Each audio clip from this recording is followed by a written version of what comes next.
Бүгін bir жетекшini кандай алсак, кызматтан алып коюу биз үчүн мындай маселе эмес. Кайсыл жерде бюрократия бар. Анын бардыгын мындай көзүм жетти да.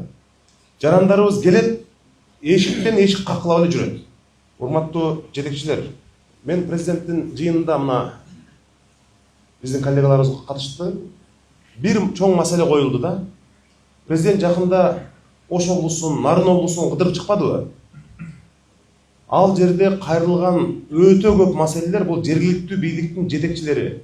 Силер эле чечип отурган маселени бүт президентке кайрылуу болуп атат. Күнүнө жүздөгөн, миңдеген каттар президенттик администрацияга барып атат. Анда биз бул жерде эмне үчүн отурабыз бардыгыбыз?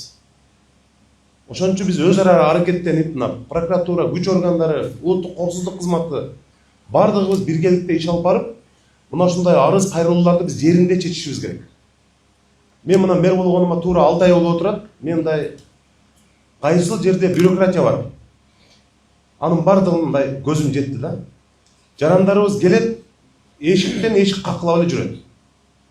Бул жерден биздин мэрияга келгенде мына күнүнө 20-30 адам жок эле дегенде эшиктин алдында турат. Бир жетекчиге кирсе, башка архитектурага бар дейт, архитектурага барса, кадастрга бар дейт. Мына ошентип бири-бирине жумшап, аларды өтө көп убара кылып атабыз. Чечилбей турган маселе болсо, анда аларга чакырып туруп айтыш керек. Маселеңиз чечилбейт, сизге мыйзамга каршы келет деп. Мына ошол эле кечээ министр Нурдан Орунтаев менен бир топ маселени ага Шумкарбаев Мамашакирович сиз азыр баяндама жасайсыз.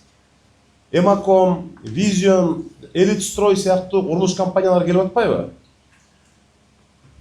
Булардыкы азыр ушул боюнча жөн койсок, анда 5 жыл 10 жыл дагы жүрөт. Бул ушул мэриянын алдында сагалап жашоочулар дагы жүрөт ушул жерде. Ошентип анда калтырып койгон да өмүр бою ушулар маселесин чечпей. Өзүңүздөргө маалым болгондой, ар экинчи күнү биз жарандарды кабыл алып атабыз. Анан ченемдүү, реалдуу жолдор менен карап чыгыңыздарды сунанабыз.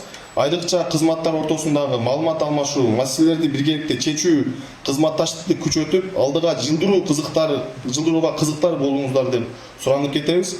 Менде кыскача маалымат ушундай. Көңүл бурганыңыздар үчүн рахмат. Эми МАП жетекчилери боюнча сиз туура айттыңыз. Бүгүн бир МАПтын жетекчисин биз жумуштан алдык. Дагы 2 МАПтын жетекчиси боюнча маселе бар. Анткени силер ойлогоңуздар да, урматтуу МАПтын башчылары, бизде маалыматы жок же билбейт деп. Ким мэрияга түртө салып атат, анын баарын билебиз. Анын бардыгын биз бүт карап отурабыз. Бүгүн бир жетекчини кандай алсак, кызматтан алып коюу биз үчүн мындай маселе эмес. Болгону сиздерге жанагы бир топ баштап алган иштерибизди аягына чыгалы деп атабыз да. Сиз айткандай, бир жума мурун кабыл алгандан кийин ошол эле жарандар экинчи күнү кайра саат 10-да ошол эле жарандар келип атат да. Анан бардыгын сиздер чынын айтканда мэрге бар деп жөнөтүп коюп атасыздар. Бул жердеги жолугушуудан кийин дагы мени издеп түнкүсү мына үйдүн алдына чейин барып алгандар болуп атат. Эми сиздер чечишиңер керек да, жоопкерчиликти алгыла да өзүңөр дагычы. Шумкарбек Мамашакирович, сиз маалымат бериңиз. Бүгүн ушундай чийкелишип буга чейин чечилбей келаткан маселелерди ири отуруп түз кеңешип чечип алсак. Анткени бул жерде биздин тиешелүү кызматтын өкүлдөрү бар, УМС, архитектура, кээ бир маселеде мындай бир жоопкерчиликти алып кабыл алуу жумуштарын жүргүзгөндөн кийин булардын көйгөйү кийин соңку укук коргоо органдары тарабынан маселе болот деп бизге мындай пайымга кирип турушат да. Ошондуктан жалпы чечим кабыл алсак, кийин дагы мындай бир көйгөй биздин кызматкерлерге жагылбаса деп жыйынга чогуу отурабыз. Мындай маселе. Аскар Шакиров көчөсүндө 13 кабаттуу болгон көп кабаттуу 2025 жылы кабыл алуу комиссиясынан өткөн. Тилекке каршы ал жерде азыр 100% жарандар жашайт. 3-4 маселеде көйгөйлөр чечилбей, ар жума мэр айткандай мэрияга келет, кээ бир учурда соцсет аркылуу президентке кайрылып аткан учурлар болуп жатат. Бул биринчиси мамлекеттик кабыл алуудан өткөндүгүнө карабастан ушул убакка чейин техпаспорт ала албай келишет. Мында ушуну дагы азыр ушул жерде укук органдары менен сунуш айтсаңыздар, кандай алып чечебиз? Эми элде эмне күнөө ошол жерде жашап атат, сатып алышкан, бирок тилекке каршы техпаспорт ала албагандыктан электр энергиясын коммерциялык багытта төлөп келатышат. Же ага чейин бир коммерциялык багыттан элдик тарифке өткөрөтүү маселесин караш керек. Шуңкар мажы Аскар Шакиров 22 айтып атасызбы? 22 айтты Аскар Шакиров. Сиз дароо айтыңыз да мына кимден эмне көз каранды? Ким эмнени чечиш керек? Ким чечпей атат?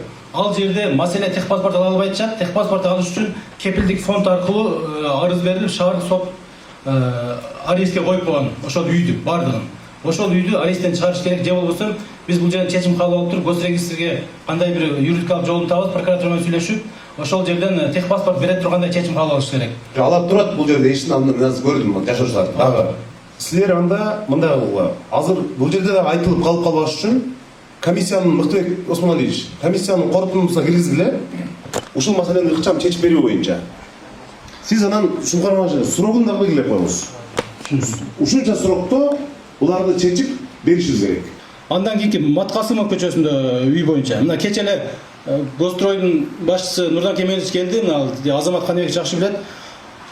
Техпаспорт маселеси боюнча ал дагы. Вот маселесин биз да көмөктөшүп газ чечип берди. Ал жерде да ушундай эле маселе. Залогко коюлуп калган имарат. Аларга да техпаспорт бериш керек. Өткөн жылкы жана күйүп кеткен үй боюнча.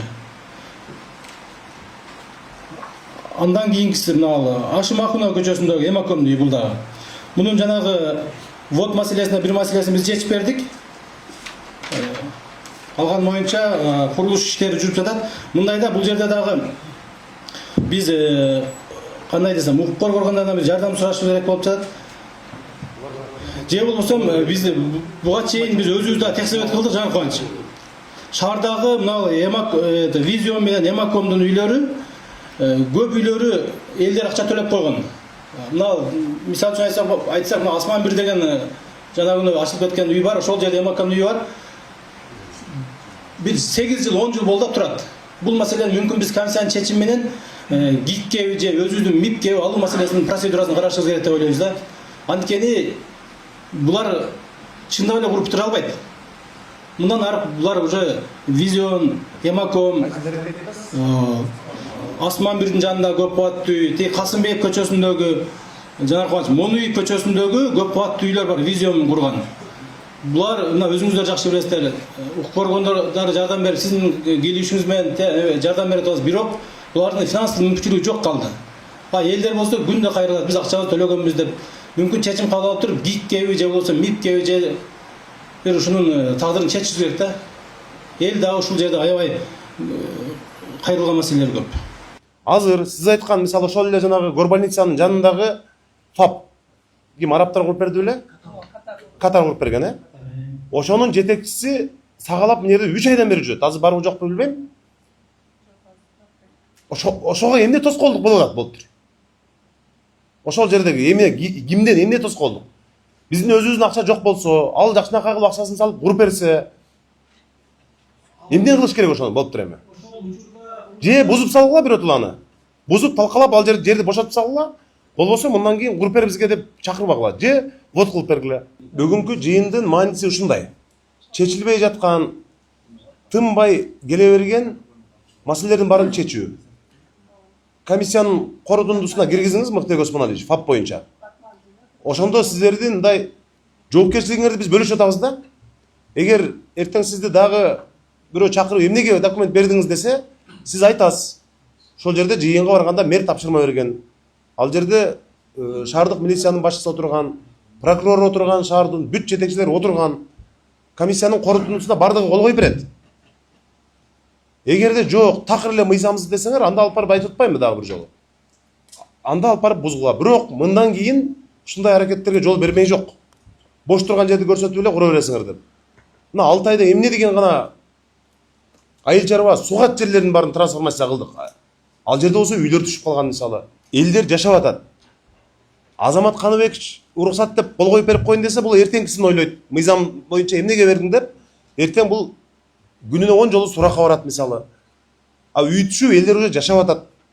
Эми ал үйдү барып сүрдүрүп жок кылып кое албайбыз да биз. Анан ушул комиссиянын корутундусу менен бул сизге чоң жардам болот.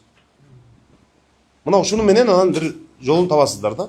Эгер мыйзамсыз болсо, анда мыйзамсыз деп чыгарабыз дагы ошого жараша чараларды көрөбүз.